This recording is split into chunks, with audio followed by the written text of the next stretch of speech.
Bonjour chers scorpions et chers scorpionnes, j'espère que vous allez bien. On se retrouve pour regarder vos énergies du mois de juin. On va le faire avec le Movie Tarot et puis cet oracle qui est l'arbre de la connaissance. Voilà, on va coupler les deux pour regarder vos énergies du mois de juin. Restez jusqu'au bout de la vidéo. À la fin de la vidéo, je recouvre ce tirage par un autre tarot qui s'appelle le Grand Tarot égyptien et les 22 arcanes majeurs du tarot de Marseille pour créer une extension qui n'est pas obligatoire mais que vous pouvez vous procurer en cliquant sur le lien qui est juste en dessous de la vidéo qui s'appelle Gumroad. Il y a des trucs décrits plus loin, scorpion-juin. Voilà. On ira creuser un peu la question pour ceux et celles pour qui ce tirage a résonné en particulier. Voilà, les amis. Pour ceux et celles aussi qui veulent une guidance avec moi, n'hésitez pas à me contacter. Il y a mon site internet qui est aussi en dessous de la vidéo et mon adresse email. Bref, vous avez de quoi me joindre. Je propose des rendez-vous, des consultations en visio, par téléphone ou en cabinet. Allez, mes scorpions. Tirage en 4 cartes, votre point de départ, 1, 2 de coupe, ma foi, ça c'est ce que vous voulez, d'accord? C'est votre point de départ, votre énergie de départ ou ce que vous souhaitez pour ce mois de juin. A priori, il y a pire que le 2 de coupe pour commencer un mois de juin. Votre problème, c'est Robert De Niro, je crois que c'est dans Taxi Driver. C'est le page d'épée. Ok, ça c'est votre défi, c'est ce qui vous enquiquine sur ce mois de juin. Le 3 d'épée est là en conseil. C'est sérieux, hein? On va aller voir. Beaucoup d'épées, coupe épée et encore des épées.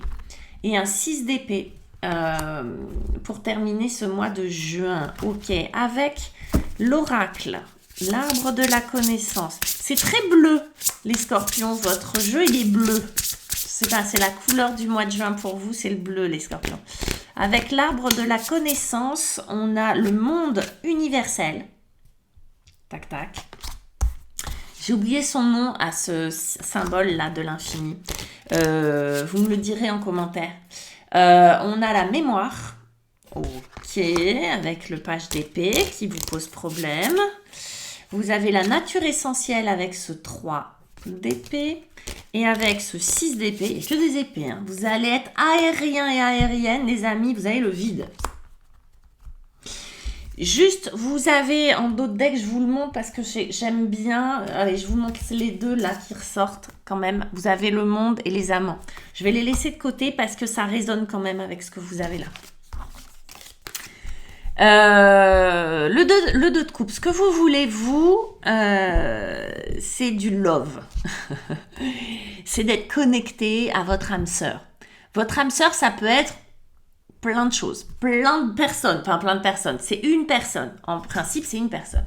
Mais ça peut être un chéri, une chérie, ça peut être un ami, ça peut être quelqu'un de la famille, bref. Mais ce que vous voulez surtout, moi, ce que je ressens, c'est la connexion. C'est cette connexion à l'âme sœur. C'est vibrer ce truc qui est assez unique quand on rencontre quelqu'un qu'on appelle âme sœur.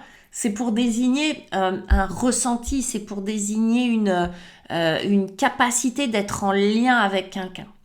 Ça peut être quelqu'un que vous connaissez déjà et vous voulez être en lien, en fait, vous pensez à cette personne et il y a quelque chose de très fort avec cette personne. Ça peut être un souhait que vous voulez, du style, moi mon objectif, c'est de vivre un truc comme ça. Bien sûr que on le décide pas, hein, c'est pas, on monte pas, on ne vit pas un lien avec une âme sœur sur commande, évidemment. Mais il y a quelque chose à l'intérieur, de vous qui vibre ça. Ça peut être aussi une connexion avec soi-même particulière, une connexion à son âme. Ça paraît bizarre, mais on n'est pas tous connectés avec son âme. Là aussi, c'est difficile à exprimer, c'est difficile à décrire. Il n'y a que l'expérience qui va faire que l'on sait si on est connecté ou pas. Moi, il y a des gens qui me disent je suis à côté de mes pompes ou j'ai l'impression que je suis à côté de moi-même. Vous voyez, là, par exemple, on peut être assez certain qu'on n'est pas vraiment connecté à soi, qu'il y a quelque chose qui n'est pas vraiment incarné, qu'il y a quelque chose qui n'est pas aligné en fait dedans. Ok ? Donc vous, du love, de la coupe, de l'émotion, de la vibration, de l'ouverture du cœur. C'est ce que vous voulez, les scorpions. Avec ça, on a le monde universel. Il est fort probable que, effectivement, c'est sans doute un sentiment universel, un désir universel. On pourrait même y voir deux coupes de symétrie dans ce symbole-là. Il y a quelque chose d'assez proche finalement de ces deux coupes. C'est le signe de la perfection et de l'infini aussi. Il y a quelque chose dans un lien qui peut effectivement se rapprocher de la perfection. Vous savez, cette communication non verbale que l'on peut avoir avec son âme sœur, c'est quelque chose, oui, d'universel. On pourrait très bien rencontrer quelqu'un qui parle pas du tout notre langue et pourtant ressentir ce lien très très fort avec cette personne-là. Voyez, ça peut le faire aussi avec des animaux par exemple qui parlent pas du tout notre langage et pourtant on a l'impression de se comprendre et d'être reliés. Alors qu'on est à plusieurs milliers de kilomètres, on ressent ce que la personne ressent, on pense la même chose, on est câblé de la même façon. C'est ça. Donc oui, c'est quelque chose d'universel. C'est vraiment les scorpions comme si vous aviez envie de grandir, d'ouvrir le cœur à ce niveau-là. Et c'est plutôt louable. Ce qui va être un petit peu difficile pour vous, c'est d'affronter ça. Votre défi. C'est un page d'épée. Alors, vous voyez qu'il est symbolisé par Robert. Robert, il y va pas par quatre chemins, voyez. Il fait pas de la dentelle, le garçon. Pourquoi on a mis ce personnage-là? Parce qu'effectivement, le valet ou le page d'épée, c'est quelqu'un qui va être assez impulsif. D'accord, qui va être impulsif, qui va être rapide, qui va pas forcément réfléchir alors qu'on est dans des... réfléchir. C'est quelqu'un d'intelligent qui réfléchit beaucoup. Mais c'est quelqu'un qui peut être impulsif et qui peut dire des choses assez blessantes et qui peut avoir des actions aussi impulsives, un peu agressives. Là, je vous le traduis comme ça parce qu'il est en défi. Donc, c'est peut-être un personnage féminin ou masculin. C'est pas parce qu'on a Robert que c'est forcément un homme. Mais féminin ou masculin qui vous a blessé. Et on le voit bien, dans votre jeu, il y a quelque chose avec une blessure qu'on va aller explorer, qui va revenir. Mais vous inquiétez pas, c'est la dernière fois. Normalement, le mois de juin, il est là pour purifier tout ça. Lui, le page d'épée, il peut être incisif. Avec son épée, il peut vraiment blesser. Alors, c'est soit un personnage que vous avez connu dans le passé, soit qui est actuellement dans votre vie. Si c'est pas le cas, ça peut être votre énergie à vous, c'est-à-dire une énergie mentale qui joue contre son camp. En gros, vous voulez du love, de la perfection, un truc un peu comme ça, intuitif, instinctif, vous voyez, un peu surnaturel. Et vous avez votre mental qui vous dit non, mais ça n'ira jamais, tu pourras pas, blablabla. Bla, bla, bla.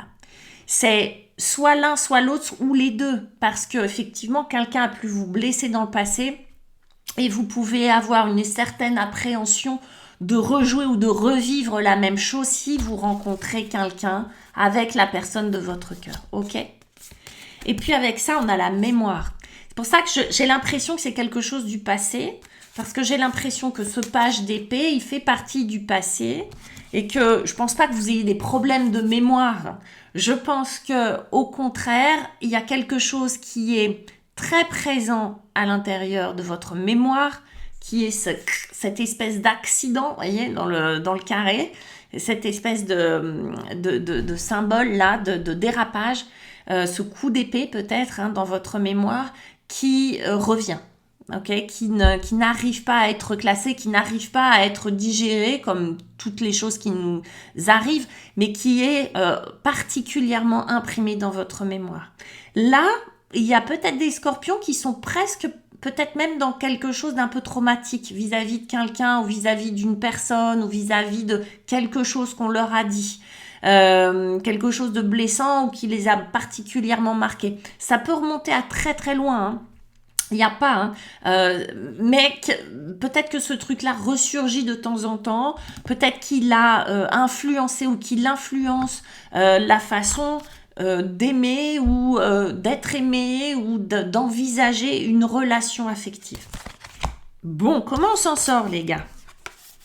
Avec un 3 d'épée. Je sais, c'est pas hyper rigolo avec un 3 d'épée, je vous dis ça. C'est pas hyper rigolo. En allant visiter cette blessure. C'est-à-dire qu'on va pas pouvoir faire l'économie, on va pas pouvoir la mettre sous le tapis. Le truc là qui fâche, qui blesse, on va pas pouvoir le glisser sous le tapis. Il va falloir aller le visiter, aller l'interroger, de quoi ça a besoin pour que ça puisse être un non-événement finalement, d'accord? Que vous puissiez en tirer l'expérience de de ça, mais pas que ça soit quelque chose qui bloque ou qui obstrue, qui empêche en fait une évolution sentimentale, émotionnelle. C'est en allant voir ce 3 d'épée. Le 3 d'épée, on sait que c'est une blessure du cœur.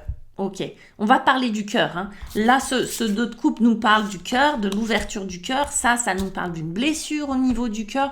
Donc, on va aller voir le cœur et on va aller voir, ok, Coco, qu'est-ce que tu veux, de quoi tu as besoin pour aller mieux? C'est sans doute une blessure, une écorchure qui n'a pas été reconnue, qui n'a pas été écoutée, qui n'a pas été suffisamment, reconnue en tant que telle. Il est possible que ce soit une humiliation, etc., etc. Donc là, il y a besoin d'y aller. Il y a besoin d'y aller et il y a besoin, voilà, avec la nature essentielle. Qu'est-ce qu'on veut vous dire par là? C'est-à-dire qu'on veut vous dire que vous avez la capacité de régénération, que ça soit physique ou émotionnel ou spirituel. On est des êtres, tant qu'on est vivant, on se régénère. D'accord? Ça, c'est une claire. Tout le corps se régénère. Je crois que tous les 7 ans, on sait qu'on est parfaitement régénéré. Nos cellules, celles qui mettent le plus de temps à se régénérer, je crois qu'elles mettent 7 ans. Je ne sais plus dans quel organe c'est. Mais en gros, on se renouvelle entièrement. Ça veut dire qu'on est un être neuf au bout de 7 ans. Tout ça pour dire que dans la nature, notre nature à nous, elle est... elle se régénère. Il y a comme une homéostasie, si vous voulez, au niveau de l'émotion émotionnelle. Mais pour ça, faut y aller. D'accord? Il y a quelque chose qui va se régénérer à l'intérieur de vous, qui va se réparer, qui va se cicatriser, qui va se renforcer même. Parce que vous y allez et que vous faites confiance à cette nature qui sait exactement de quoi elle a besoin et comment faire. Quand je dis cette nature essentielle, ça peut être le corps, ça peut être l'inconscient, ça peut être l'esprit. Vous voyez que tout ça participe à la restauration. Oui, nature essentielle 2 fois. À la restauration de votre être. D'accord? C'est assez intéressant de voir comment à chaque fois on va vous dire c'est pas en disant je veux plus, d'accord, c'est en y allant et en allant visiter, voilà, ce qui a besoin d'être accompagné. Résultat des courses, un 6 d'épée, encore des épées, de la décision, d'accord? Donc on est dans des sphères aériennes, là, hein. Le cœur c'est de l'eau, on est dans de l'eau et des idées, c'est-à-dire que c'est vraiment des décisions que vous prenez, c'est une volonté d'y aller, hein, parce que personne, instinctivement, n'y va pas. C'est un truc trop contre-intuitif, hein, d'aller visiter la blessure, c'est au contraire. Donc c'est une décision que vous prenez et de faire confiance à votre nature essentielle de restaurer ce qui a été abîmé. Là, c'est une autre décision que vous prenez avec ce 6 d'épée, c'est de quitter quelque chose, de quitter un univers pour un autre, quitter un monde pour un autre. Là, c'est vraiment ciao, bye bye. En fait, c'est une libération. C'est vous quitter, à mon avis, cette histoire-là définitivement. Vous quittez cette blessure, vous quittez ce monde. Moi, j'ai le monde qui est là avec cette figure du 5e élément là, de cocotte. Là. Je n'ai oublié son nom. Qui me fait penser à ça. C'est-à-dire qu'il y a comme un accomplissement. On quitte un monde pour un autre. On ferme un livre, d'accord? On finit un cycle presque. Dans d'autres symboles, vous savez, c'est une barque qui passe d'une rive à l'autre. C'est passer d'une rive à l'autre.